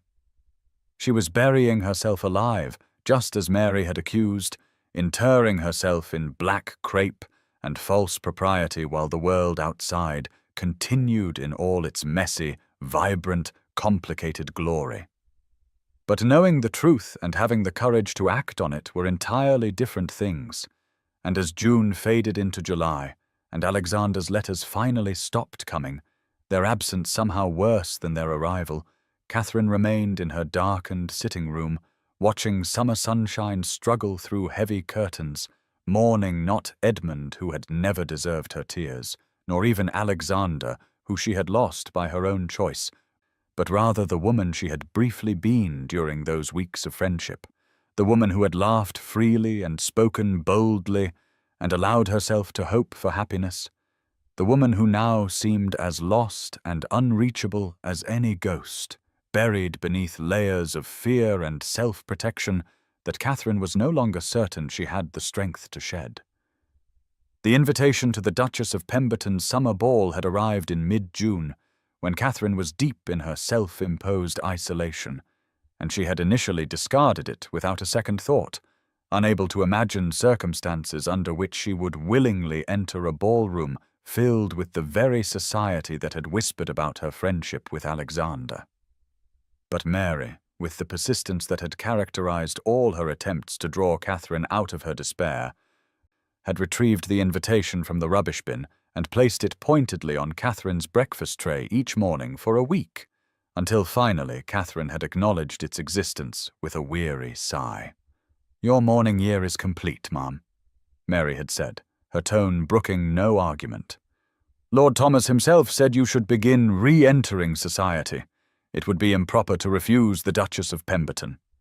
And so Catherine had found herself, on a warm July evening when summer seemed determined to demonstrate London at its most oppressive, standing before her mirror as Mary fastened the buttons of a gown that represented yet another small rebellion against expectation. It was not the bright colours that would have been appropriate for a woman fully emerged from mourning, nor was it the unrelieved black she had worn for months. Instead, Catherine had chosen a gown of deep burgundy silk, the colour of wine or heart's blood, dark enough to suggest lingering grief, but rich enough to indicate she was no longer entirely lost in it. The bodice was cut in the current fashion, lower than anything she had worn during her marriage to Edmund, and the skirts fell in elegant folds that rustled with each movement. Mary had dressed her hair with care, pulling it back from her face in a style that was both sophisticated and severe. And around her neck, Catherine wore the only jewelry she possessed of any value, a simple strand of pearls that had been her mother's. Looking at herself in the mirror, Catherine barely recognized the woman staring back, someone who looked both wounded and defiant, vulnerable and determined, poised on the edge of something she could not quite name. "You look beautiful, Ma'am," Mary said softly, her eyes shining with emotion, like a woman ready to live again. Catherine was not certain she agreed with that assessment, but she was at least dressed, and the effort of preparation had carried her this far, so she might as well continue. The carriage ride to Pemberton House felt interminable, each turn of the wheels bringing her closer to a confrontation she both longed for and dreaded. She had not seen Alexander in nearly 6 weeks, had not responded to his letters or his messages, and the thought of encountering him in a crowded ballroom with hundreds of eyes watching their every interaction made her stomach twist with anxiety. Perhaps he would not be there, she told herself without much conviction.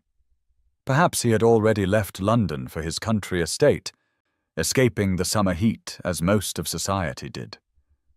But even as she hoped for his absence, Catherine knew she would be devastated if he was not there, if her first re-entry into society did not include the chance to see his face, to gauge whether her withdrawal had damaged their connection beyond repair.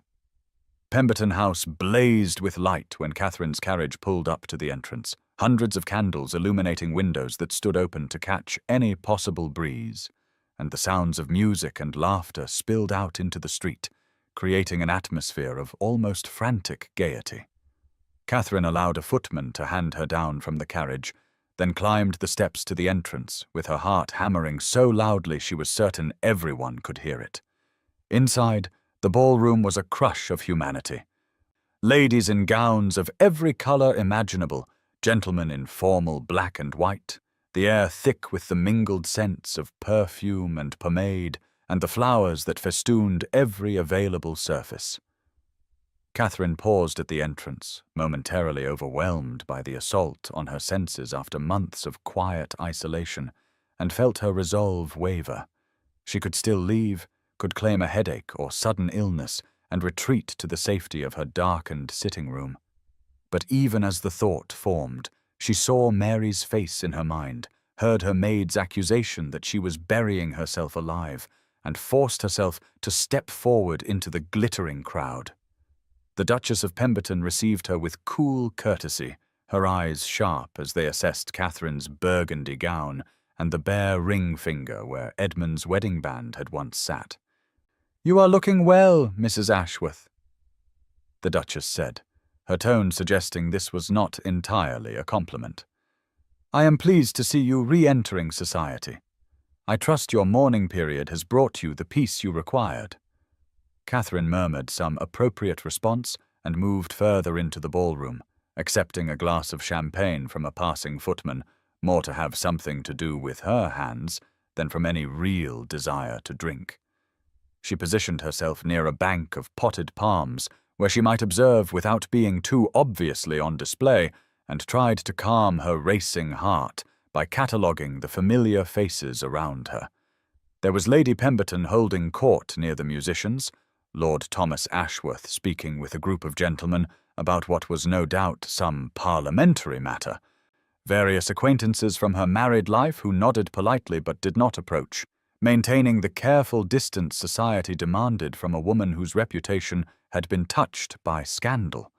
And then she saw him, standing on the far side of the ballroom near the terrace doors, tall and severe in his formal black coat, and Catherine felt her breath catch in her throat with an almost physical pain. Alexander looked thinner than she remembered, his face drawn as if he too had been sleeping poorly, and there were new lines around his eyes that spoke of strain. He was listening to something his sister Helena was saying, but his attention seemed elsewhere, his gaze scanning the crowd with an intensity that suggested he was searching for someone. Catherine's first instinct was to retreat, to hide behind the palms and avoid the confrontation she was not prepared to face.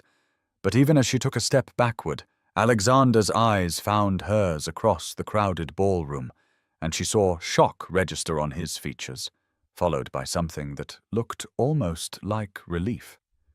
He moved immediately in her direction, crossing the ballroom with long strides that suggested urgency, and Catherine felt panic rise in her chest. She was not ready for this, had no idea what to say to him after weeks of silence, no explanation for her withdrawal that would not reveal too much.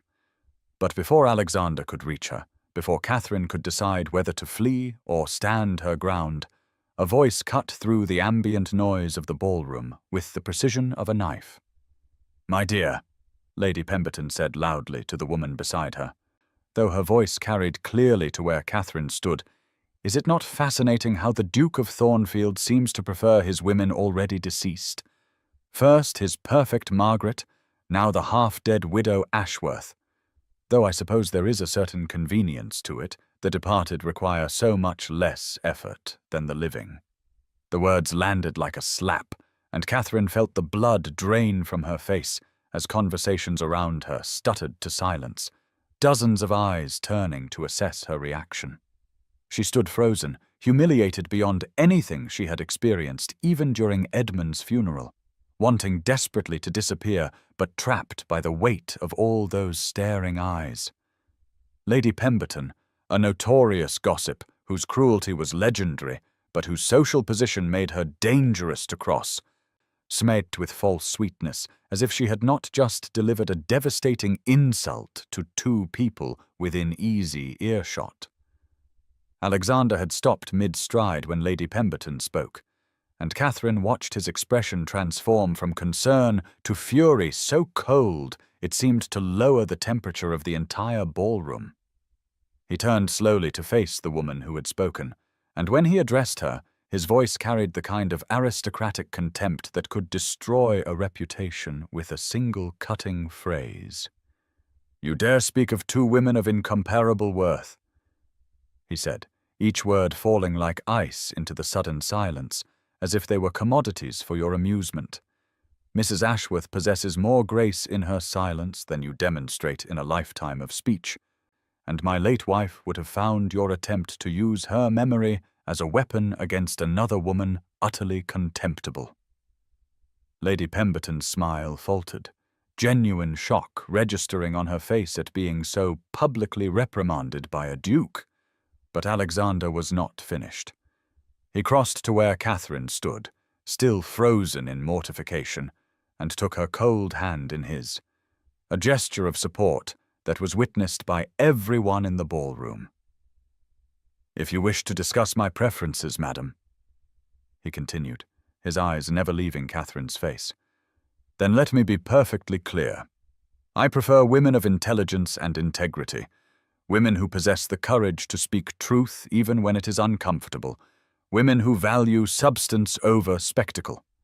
Mrs. Ashworth embodies all these qualities and more, and I count myself extraordinarily fortunate that she tolerates my company at all, much less honors me with her friendship."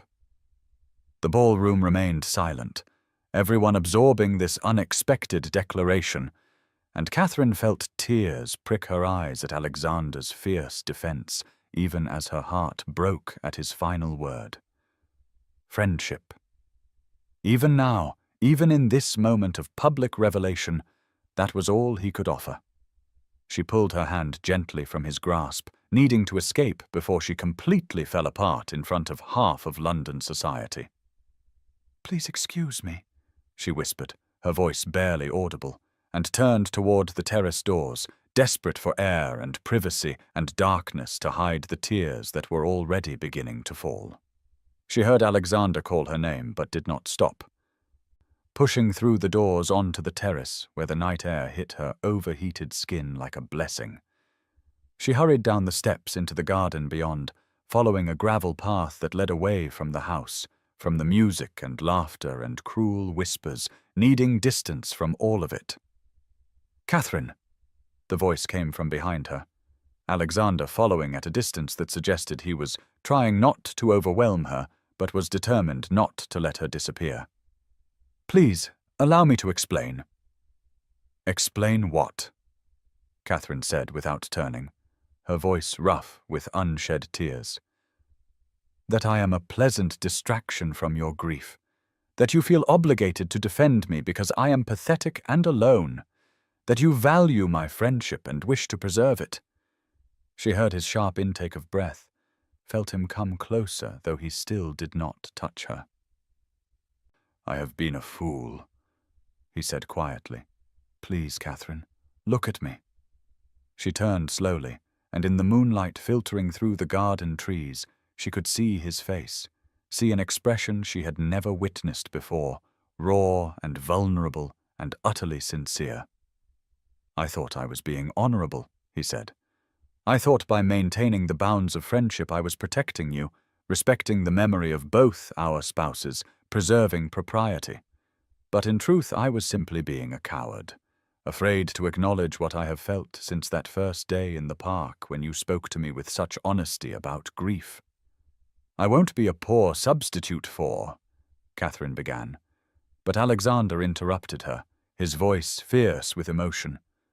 You are no substitute, he said, stepping close enough now that she could see the desperation in his eyes. That is what I have failed to understand, what I was too blind to recognize until I lost you. You are not Margaret, and I do not want you to be. Margaret was fire and passion, bold and brilliant and utterly fearless. She was perfect for who I was then, and I loved her with my whole heart. But you, Catherine, you are something entirely different and entirely yourself. You are quiet strength and resilient grace, intelligence tempered with compassion, courage that manifests not in loud declarations, but in small daily acts of bravery. Catherine felt her breath catch, afraid to believe what she was hearing, afraid to hope. You loved her, she whispered. You love her still. I will always love Margaret, Alexander agreed, his honesty painful but necessary. But love is not finite, Catherine. The heart does not have only one room for devotion to. I can love Margaret's memory and still have space for what I feel for you, which is different but no less profound. He reached out slowly, giving her time to retreat if she wished, and took both her hands in his thumbs tracing gentle circles on her palms. I have been walking through life as a memorial to my wife, he said, his voice breaking slightly. Performing grief, visiting that bench with roses, maintaining the shrine of our life together as if movement forward was betrayal. And then you appeared, and you understood the performance because you were doing the same thing. You saw through my careful facade to the loneliness beneath, and instead of being satisfied with surfaces, you demanded honesty. You made me laugh again, made me think about the future rather than simply existing in the past. You challenged my assumptions and refused to let me hide behind my title or my grief. And somewhere in all those conversations, in all those stolen afternoons, I fell in love with you. The words hung in the air between them, impossible and perfect, and Catherine felt something crack open in her chest, all the walls she had built to protect her heart crumbling at once. But you never said, she managed through tears that were now falling freely. You spoke only of friendship. Because I am an idiot, Alexander said with a self-deprecating smile. Because I convinced myself that what I felt was simply the comfort of companionship. That it would be disloyal to Margaret to love again so soon. It was only when you withdrew, when I lost the light of your company, that I understood the truth. I do not want your friendship, Catherine, though I treasure it beyond measure. I want your mornings and your evenings, your laughter and your tears, your brilliant mind and your generous heart. I want to wake beside you and fall asleep knowing you are near. I want to be the man who brings you joy rather than the duke who brings roses to a bench. I want, God help me, to love you for the rest of my life, if you will permit it. Catherine stared at him through her tears, seeing in his face the truth of every word, the vulnerability of a man who had finally allowed himself to feel again and was terrified of rejection. And she realized in that moment that she had a choice, could retreat back into safety and certainty, could protect her heart by refusing what was being offered, or she could be brave, could take the risk that loving required, could choose life over mere existence. And I thought I could never measure up to her, Catherine said, her voice shaking. I thought you would always compare me to your perfect wife and find me lacking. You are not lacking, Alexander said fiercely. You are different, and different is what I need. Margaret would have wanted me to live again, to find happiness rather than spending my life as a monument to the past. She would have liked you immensely, would have appreciated your intelligence and your courage. And more importantly, I like you, admire you, need you, love you, not because you remind me of her, but precisely because you do not. Catherine felt the last of her resistance crumble, and she stepped into his arms, feeling them close around her with a tenderness that made her weep harder. I love you, she whispered against his chest. I have loved you for so long, and I was so afraid. No more fear, Alexander said, his voice rough with emotion. No more hiding, no more performing grief we do not feel. Only honesty, only truth, only this. He tilted her face up to his grey eyes searching hers in the moonlight, and Catherine saw in them not the ghost of his dead wife, but rather her own reflection, valued and cherished and wholly seen. May I kiss you? He asked, the question formal, but his voice shaking with barely restrained emotion. Please, Catherine breathed, and then his lips were on hers, tender and passionate, and filled with all the longing of the weeks they had spent apart. And Catherine felt herself come alive in a way she never had before, not in the pallid kisses of her marriage, but in this meeting of equals, this joining of two people who had found each other through grief and chosen each other through love. When they finally broke apart, both breathing hard, Alexander rested his forehead against hers and laughed shakily. We have just scandalized half of London, he said. Kissing in the garden at the Pemberton ball. The gossips will have material for months. Let them talk, Catherine said, surprised by her own boldness, and for the first time in her life meaning it. I am done living according to other people's expectations. Good, Alexander said, pressing a kiss to her forehead, her cheeks, the tip of her nose.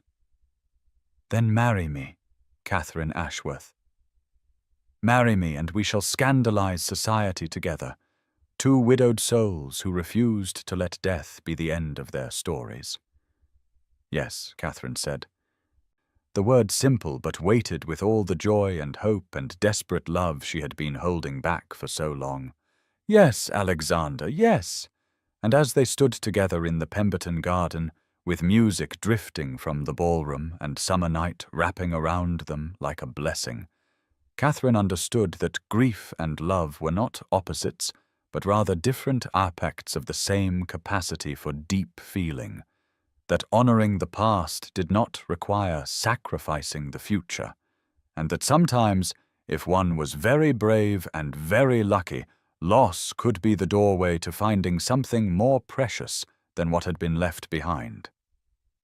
The Pemberton garden stretched before them in silvered beauty, moonlight transforming the carefully manicured paths and flower beds into something almost otherworldly. And Catherine felt as though she had stepped outside of time itself, into a space where the rules and expectations that governed the ballroom behind them no longer applied.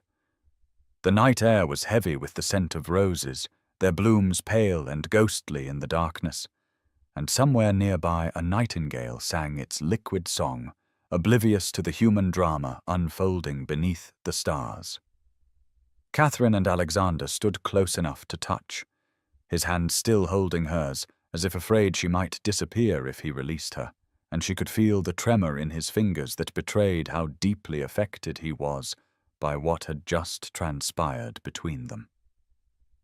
"I need you to understand," Alexander said, his voice low and urgent, searching her face in the moonlight as if trying to memorize every feature.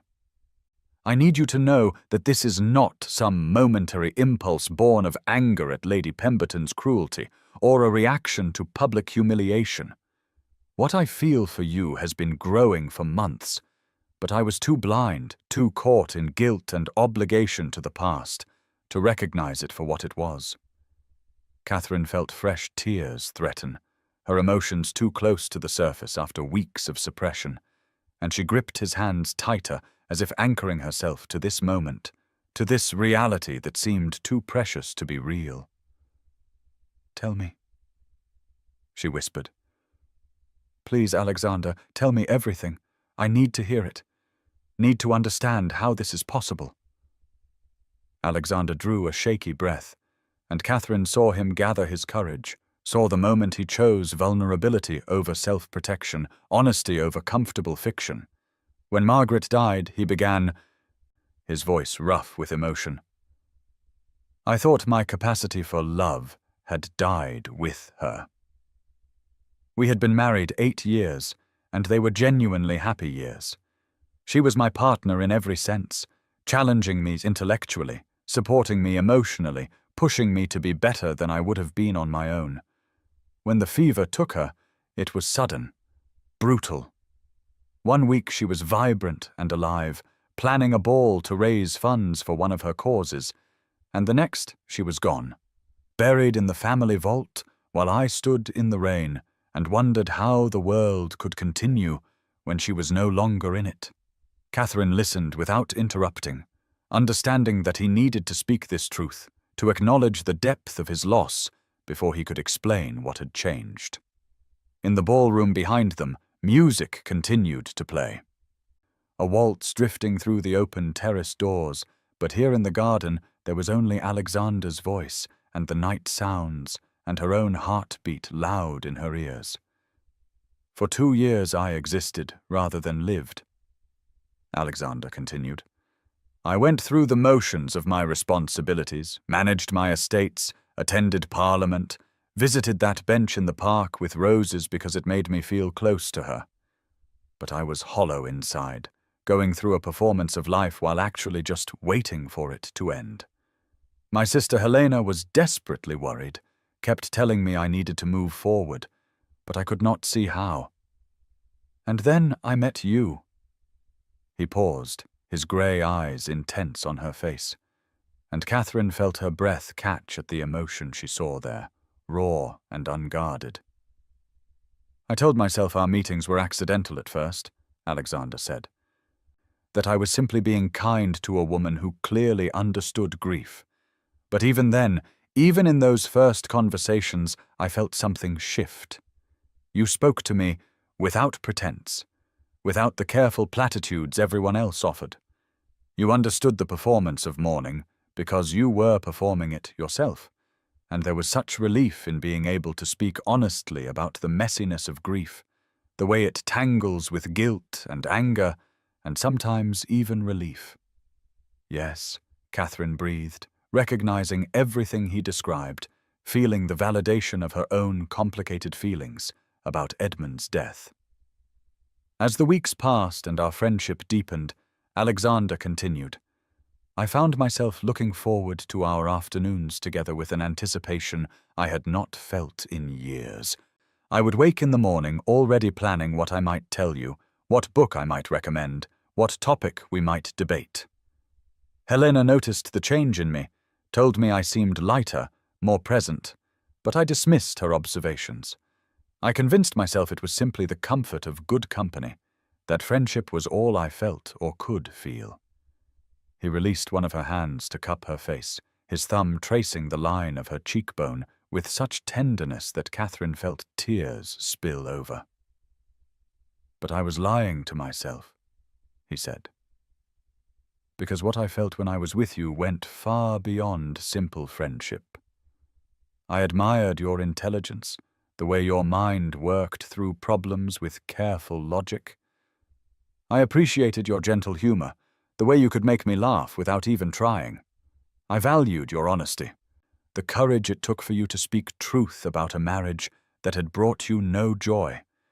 And I felt, God help me, protective and possessive in ways that had nothing to do with mere friendship. Then why? Catherine asked, her voice breaking. Why did you never say anything? Why did you let me believe I was simply a pleasant diversion, a way to pass time until you could return to mourning your perfect wife?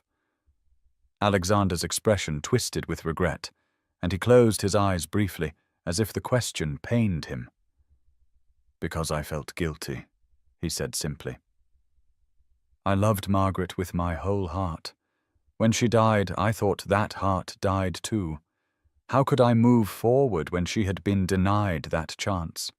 How could I find happiness when she was denied life? It felt like betrayal, like I was choosing to forget her by allowing myself to care for you. And beyond the guilt was fear, he continued, opening his eyes to meet hers with devastating honesty. Fear that what I felt for you was somehow diminished because it was different from what I felt for Margaret. She was fire, and I was drawn to her heat. You are quieter strength, and I feared that quiet meant less passionate, less real, less worthy of the name love. Catherine felt her heart twist at his words, understanding the doubt that had plagued him because it mirrored her own. And now, she asked quietly, what do you believe now? Alexander's hands trembled slightly as he cupped her face more fully, his forehead coming to rest against hers, their breath mingling in the small space between them. Now I understand what Helena tried to tell me months ago, he said, that the heart expands, it does not replace. I loved Margaret, and I will carry that love with me always, but it does not diminish what I feel for you. You are not second to anyone, Catherine. You are not a substitute or a replacement or a poor imitation of something I lost. You are entirely yourself, and it is you I love, you I want, you I need. How can you be certain? Catherine whispered, voicing the fear that had driven her retreat. I am not vivacious or beautiful or fearless like Margaret was. I am quiet and plain, and my greatest acts of courage are small, private things that no one notices. Alexander pulled back enough to look into her eyes, his expression fierce with an emotion that took her breath away. You are beautiful, he said emphatically. Your beauty is not loud or obvious, but it is no less real for its subtlety. And more than that, you are strong, Catherine. You endured 5 years of loveless marriage with grace and dignity. You discovered your husband's betrayal, and rather than becoming bitter, you used it as catalyst for growth. You questioned society's expectations and chose your own path even when it was frightening. You see me, truly see me, not the duke or the title or the wealth, but the man beneath all that. Do you understand how rare that is? How precious? Catherine felt something break open in her chest. All the years of believing herself inadequate, all the months of comparing herself to Margaret's perfection, all the fear that she could never be enough shattering under the weight of Alexander's words. She saw in his eyes that he meant every word, that he truly did see value in who she was, rather than measuring her against who she was not. I wore black for a man who never loved me, she said, her voice gaining strength even as tears continued to fall.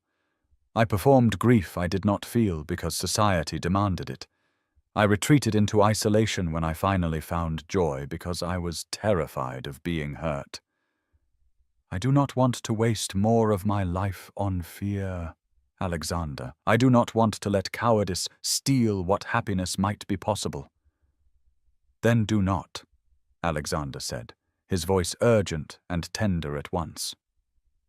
"Choose life, Catherine. Choose me. Let me spend the rest of my days proving you made the right choice. Let me show you what it means to be loved by someone who truly sees you and values who you are." Catherine felt the last of her resistance crumble. All the walls she had built to protect her wounded heart falling away to leave her utterly exposed and vulnerable and terrifyingly open. "I choose you," she whispered. "I choose this, whatever comes. I choose to be brave enough to love you, even though it terrifies me." Alexander's expression transformed, joy breaking across his features like sunrise, and he pulled her close with a sound that was half laugh and half sob. "Thank you," he breathed against her hair. "Thank you for trusting me with your heart. I swear to you, Catherine, I will treasure it as the precious gift it is." They stood holding each other in the moonlit garden, and Catherine felt peace settle over her for the first time in months, perhaps years. The nightingale continued its song, and the roses released their perfume into the night air. And somewhere in the ballroom, people were no doubt gossiping about the Duke and the widow who had disappeared together into the gardens. But none of it mattered, because she was here, in the arms of a man who loved her, truly loved her, not for her fortune or her compliance or her usefulness, but simply because she was herself. "There is something I need to tell you," Alexander said after a moment, pulling back slightly to look at her face. "Something I realized weeks ago but did not have the courage to acknowledge until tonight." Catherine waited, her heart still racing but no longer with fear, and Alexander smiled, an expression of such tenderness that it made her breath catch. "Do you remember that first day in the park," he asked, "when I told you I brought roses to Margaret's bench?" Catherine nodded, and Alexander continued, his voice soft with wonder.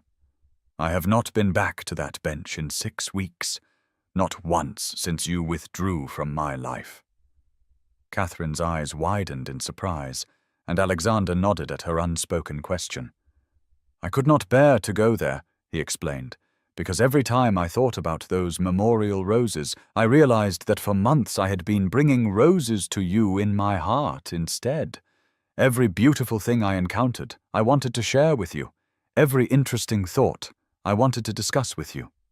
Every morning I woke thinking of you, and every night I fell asleep remembering our conversations. You became my living memorial, Catherine, the person I honored not with cut flowers that would fade, but with the gift of my genuine presence and engagement." Tears were flowing freely down Catherine's face now, and she made no attempt to stop them, overwhelmed by the beauty of what he was describing. "I did not know," she whispered. "I thought I was simply convenient company while you truly mourned." "Never simply anything," Alexander said fiercely. "You were never convenient or simple or merely anything. You were the woman who brought me back to life without even trying, who made me remember what it felt like to anticipate tomorrow rather than merely endure it. And I have been a complete fool for not telling you sooner, for letting you doubt your value for even a moment." He kissed her then, and this kiss was different from the first, less desperate and more reverent, a seal on promises spoken, and a beginning of promises yet to be made. Catherine felt herself melt into his embrace, her hands coming up to tangle in his hair, and she kissed him back with all the passion she had been suppressing for months, all the love she had been afraid to acknowledge, all the hope she had tried to crush before it could destroy her. When they finally broke apart, both breathing hard, Alexander rested his forehead against hers and laughed shakily. "We are creating quite the scandal," he said. "The gossips will be merciless." "Let them talk," Catherine said, echoing her earlier boldness and meaning it even more now. "I have spent my entire life trying to meet other people's expectations, trying to be what I thought I should be, rather than who I am." I am done with that, Alexander. If society wishes to condemn us for finding happiness after loss, then society can be damned. Alexander's eyes widened slightly at her vehemence, and then he threw back his head and laughed, a sound of pure joy that Catherine had never heard from him before. God, I love you, he said when he could speak again. Your quiet courage is going to remake me entirely, Catherine Ashworth. I can feel it already. Good, Catherine said, surprised by her own daring, and Alexander laughed again before pulling her close and simply holding her, both of them swaying slightly to the distant music from the ballroom. Marry me, he said after a moment, the words soft against her hair. I know I asked before, but I want to ask properly, without the heat of the moment clouding it. Marry me, Catherine. Be my wife, my partner, my love. Let us build a life together that honors our pasts without being imprisoned by them. Let us scandalize society and please ourselves and create something entirely new. Yes, Catherine said without hesitation, pulling back to look into his eyes so he could see the certainty in hers. Yes, Alexander, 1,000 times yes. They sealed the promise with another kiss, and then another, until finally Alexander groaned and stepped back, his breathing ragged, and his eyes dark with desire that made Catherine's pulse race. We should return to the ballroom, he said, though his tone suggested this was the last thing he wanted to do. Or I am going to thoroughly compromise you in the Pemberton garden, and while I care nothing for society's opinion, I would prefer not to force you into marriage through scandal. I am already thoroughly compromised, Catherine pointed out, and was delighted when Alexander's eyes flared with heat. But you are right. We should return. Though I confess I have no idea what to say to people. The truth, Alexander said simply, taking her hand and tucking it into the crook of his arm. We will tell them the truth, that the Duke of Thornfield has been fortunate enough to win the affection of Mrs. Catherine Ashworth, that we are engaged to be married, and that anyone who has a problem with it can direct their concerns to me personally. Catherine laughed, feeling lighter than she had in years, perhaps ever, and allowed Alexander to lead her back along the moonlit path toward the ballroom.